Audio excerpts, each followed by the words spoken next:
City चौक police Thane हद्दीत अवैधरित्या gas refilling होत असल्याची माहिती गुप्त बातमीदारांमार्फत सहाय्यक पोलीस आयुक्त संपत शिंदे यांना मिळाली।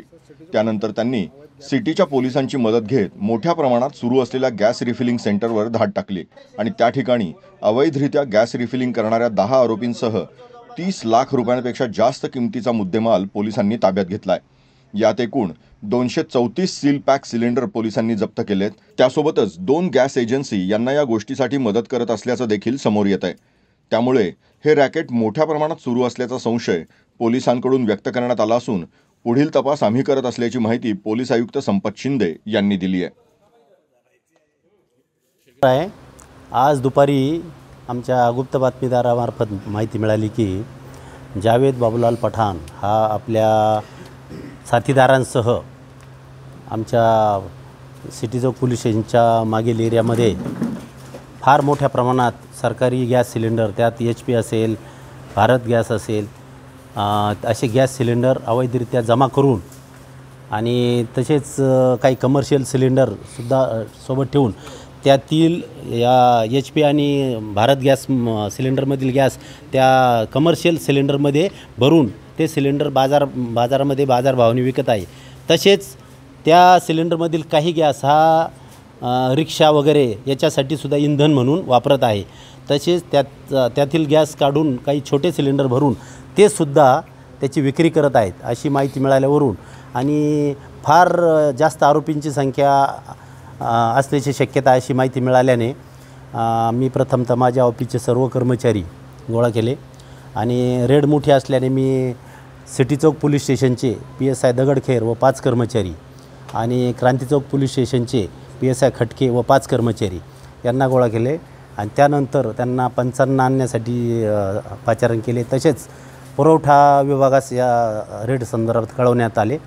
पुरवठा विभागाचे आदरणीय पांचाळ साहेब आणि दराडे साहेब आणि गिरामी मॅडम हे हजर आल्यानंतर आणि पंच हजर आल्यानंतर आम्ही सर्व टीमनी जी मला खबर मिळाली होती त्या खबरेच्या ठिकाणी आम्ही अचानक रेड केली असता येथे फार मोठ्या प्रमाणावर गॅस रिफिलिंगचं काम चालू असलेलं प्रत्यक्ष लाईव्ह आम्हाला दिसून आलं। आम्ही सर्व माझ्या स्टाफच्या मदतीने पंचांच्या समक्ष त्यांना ताब्यात घेऊन त्यांना या सर्व याच्याबद्दल विचारणा केली असता आणि आम्ही पण स्वतः पाहिलं तर ते गॅस रिफिलिंग कमर्शियल गॅसमध्ये चालू होतं, रिक्षामध्ये भरण्याचं चालू होतं, छोट्या सिलेंडरमध्ये भरण्याचं पण काम चालू होतं आणि त्या रिक्षामध्ये भरण्यासाठी 2 रिक्षा इथं आलेल्या होत्या। ते रिक्षा चालक इथं होते आणि या ठिकाणी गॅस पुरवण्यासाठी विशेष म्हणजे अधिकृत गॅस एजन्सीमधून 2 वाहनं गॅस भरून इथं आलेले होते। त्यामध्ये एक गेवराईवरून एका एजन्सीची जी गाडी आलेली होती त्यात 100 सिलेंडर भरलेले होते आणि एक जी श्रद्धा एजन्सी आहे तिथून जी एक गाडी आलेली होती त्यात 56 सिलेंडर होते। ते जवळजवळ त्यांनी 49 सिलेंडर त्यातले रिफिलिंग केलेले होते, 7 सिलेंडर त्यातले भरील मिळाले, बाकीचे रिफिलिंग केलेले होते आणि बाकी ते रिफिलिंग करण्यासाठी जे सिलेंडर आहेत कमर्शियल ते होते। असे जवळजवळ 232 सिलेंडर आणि या कामी वापरण्यात येणाऱ्या जवळजवळ 7 व्हेकल मोठे, त्यामध्ये आपण पाहता मागे हे मोठी गाडी आहे, पिकअप आहेत, अशा जवळजवळ 7 व्हेकल आणि यासाठी कामात या कामातच मदत होणाऱ्या आणखी 3 मोटरसायकल आणि या कामासाठी गॅस भरण्यासाठी आलेल्या 2 रिक्षा अशी जवळजवळ 10 वाहनं, हे 5 वाहनं, 2 रिक्षा आणि 3 मोटरसायकल असे 10 वाहनं इथे मिळून आले।